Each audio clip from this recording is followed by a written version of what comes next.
உங்களுக்கு தெரியும், இந்த 15 நாட்களுக்குள்ள எவ்வளவு பாலியல் வன்கொலைகள், காவல் நிலைய மரணம், இதெல்லாம் எவ்வளவு நடந்திருக்குன்னு உங்களுக்கு தெரியும். குறைஞ்சது 15 கொலைகள் கிட்ட நடந்திருக்கு.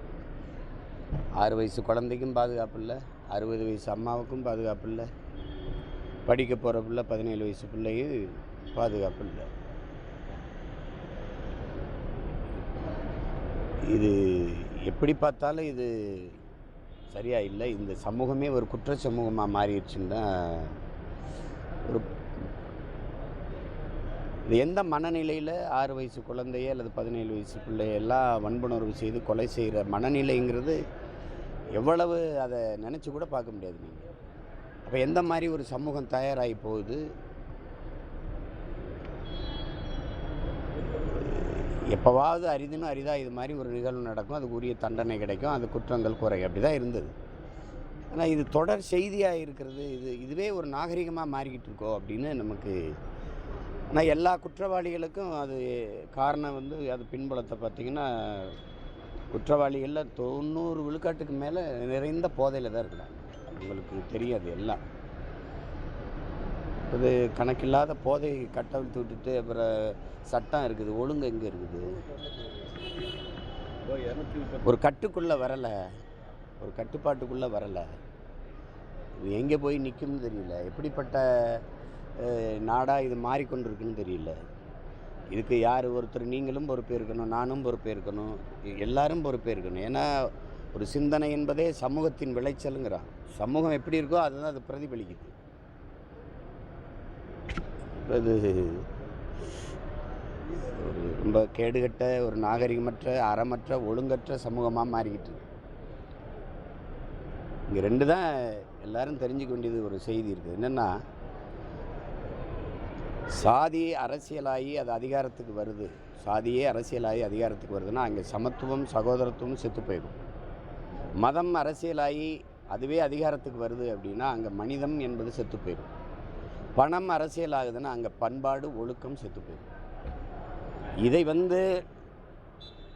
ஒரு தலைமுறை புரிந்து கொண்டு தயாராகணும். நல்ல ஒழுக்கம் மிகுந்த, அறநெறி மிகுந்த, பண்பாடு கொண்ட ஒரு சமூகத்தை படைக்க நான் இல்லை, நீங்கள் இல்லை, ஒவ்வொருத்தரும் உறுதியேற்று வேலை செய்யணும். இல்லைன்னா ரொம்ப கடினம், ரொம்ப கடினம். நாளைக்கு கேள்வி கேட்குற நீங்களும் சரி, நிற்கிற நானும் சரி, நம்ம பிள்ளைகளை எப்படி பத்திரமா விட்டுட்டு போக முடியுமா? இந்த பூமியில் பள்ளிக்கூடத்துக்கு, கல்லூரிக்கு, வேலைக்கு அனுப்ப முடியுமா?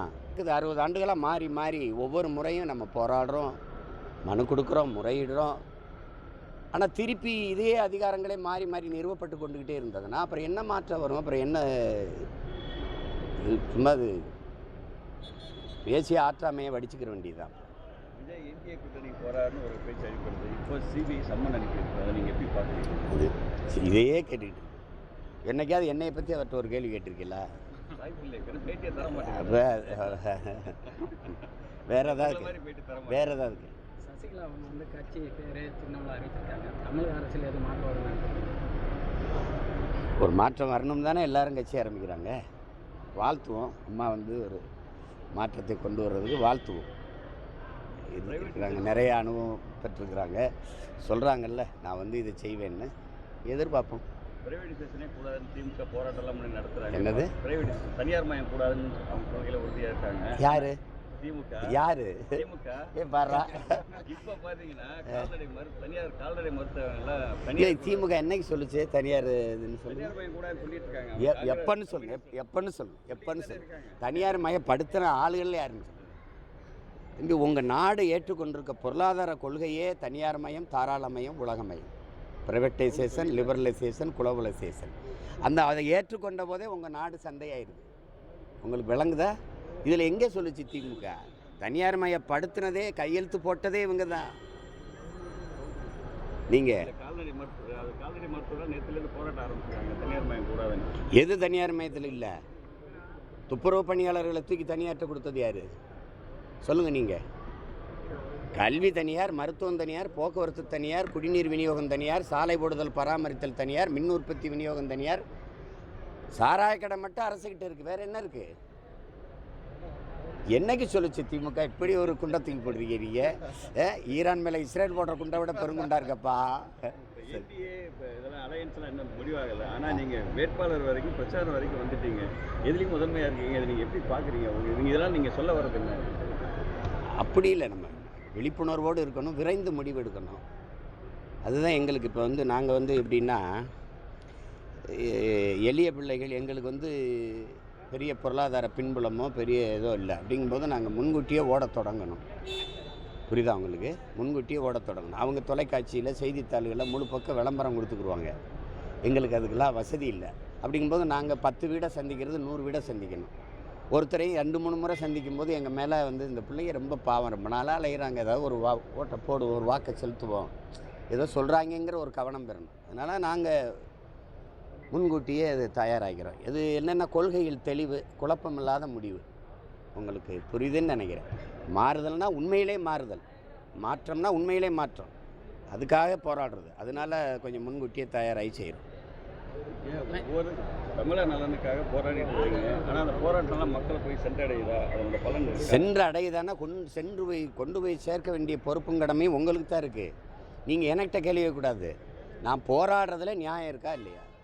போராடுறது நீங்களே சொல்கிறீங்க. இப்போ கால்நடை மருத்துவர்கள் போராடுறாங்கன்னு, ஏற்கனவே அரசு மருத்துவர்கள் போராடினாங்க, செவிலியர்கள் போராடினாங்க, ஆசிரியர்கள் போராடுறாங்க. உயிர் காக்கும் மருத்துவரும் அறிவை வளர்க்கும் ஆசிரியர் பெருமக்களுக்குமே வீதிக்கு வந்துட்ட பிறகு நாடாக இருக்குதுன்னு சொன்னால் எப்படி? உலகத்துக்கு உணவளிக்கிற உழவர் குடிக்காரனும் தெருவில் வந்துட்டான், விவசாயி வீதியில் நின்று போராடுறான். அப்புறம் இது நாடுன்னு சொன்னால் எப்படி? இது நல்ல ஆட்சின்னு சொன்னால் எப்படி?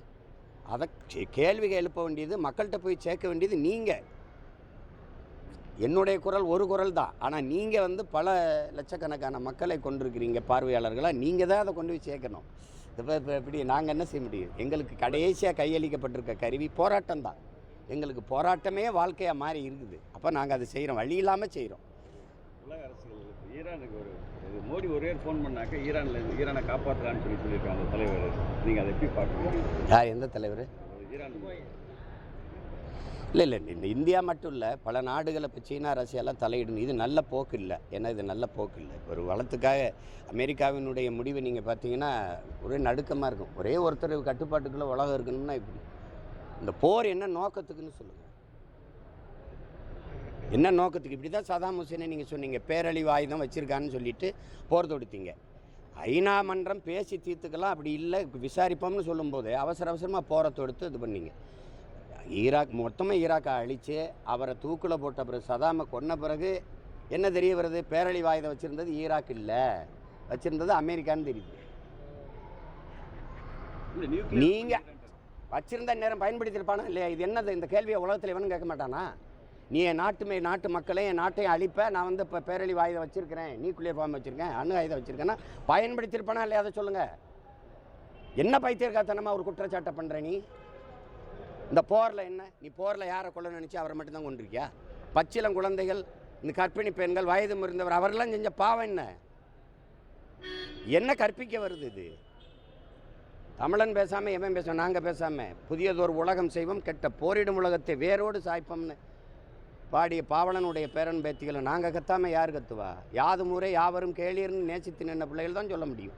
அது இந்தியா மட்டும் இல்லை, பல நாடுகள் தலையிட்டு இது பண்ணணும். இன்றைக்கி வடகொரியாவை தவிர யாரும் அவருக்கு நெருக்கமாக இல்லை.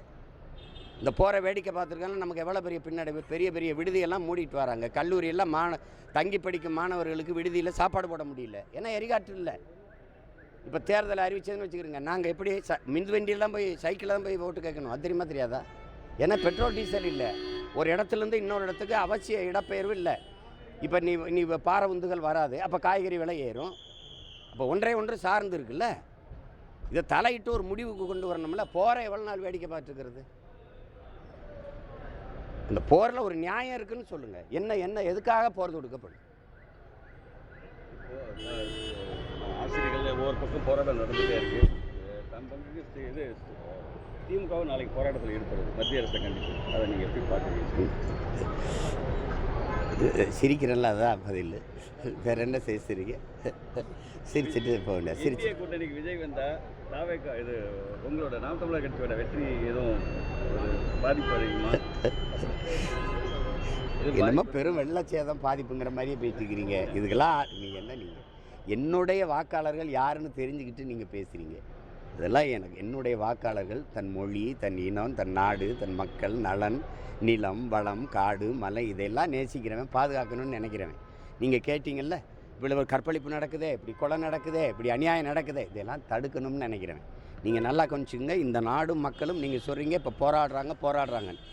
இத்தனை பிரச்சனைகளையும் என் மக்களுக்கு தந்தவர்கள் இவர்கள். இதையெல்லாம் தடுக்கணும்னு வந்தவர்கள் நாங்கள். 2 பேருக்கு தான் சண்டை. இதில் அவர் வருவார் பாதிக்குது, இவர் வருவார் பாதிப்புனா நாங்கள் முன்வைக்கிற அரசியல் மக்களுக்கு தேவைப்படுதா இல்லையா, அதுதான் இங்கே முக்கியம். அப்புறம் அதுக்கு போயிட்டு அவர் வந்தால் பாதிக்குமா, இவர் போனால் பாதிக்குமா? பாதிப்புக்கு பயந்துக்கிட்டு நிற்கிறவன் ஒரு போர் வீரனாக இருக்க முடியுமா சொல்லுங்கள்? இந்த தேர்தல் மும்முனை போட்டி இருக்குன்னா 4 முனை போட்டி, இருமுனை போட்டி தான். 2000 ஒரு பக்கம், 2000 ஒரு பக்கம், 2500 ஒரு பக்கம். அதெல்லாம் கிடையாது. படிக்க கல்வி, பார்க்க நல்ல மருத்துவம், குடிக்க நல்ல தண்ணீர், பயணிக்க நல்ல பாதை, படித்ததுக்கு ஏற்ப வேலை, அதுக்கு ஏற்ப சம்பளம், அதை கொண்டு வாழ்கிற பெருமை மிக்க கனவு. இது எங்களுடைய நிலைப்பாடு. அதை தான் எங்கள் மக்களுக்கு சொல்லுவோம். உனக்கு நல்ல படிப்பை தாரேன், அதுக்கேற்ப வேலை தாரேன். 2000 கம்மியாக சொல்கிறீங்க சார். 5000 இல்லை, குடும்பத் தலைவிக்கு 2000, குடும்பத் தலைவிக்கு 2000, 5000. அதை நான் கூட மொத்தம் ஒரு 50,000 கொடுக்கலாமான்னு நினச்சிக்கிட்டு இருக்கேன் மாதம். இதான் சொல்லிவிட்டு போகிறதாரு. வாழ்த்துக்கள். உங்களுக்கு எதாவது வேணா சொல்லுங்கள், அறிவிப்போம்.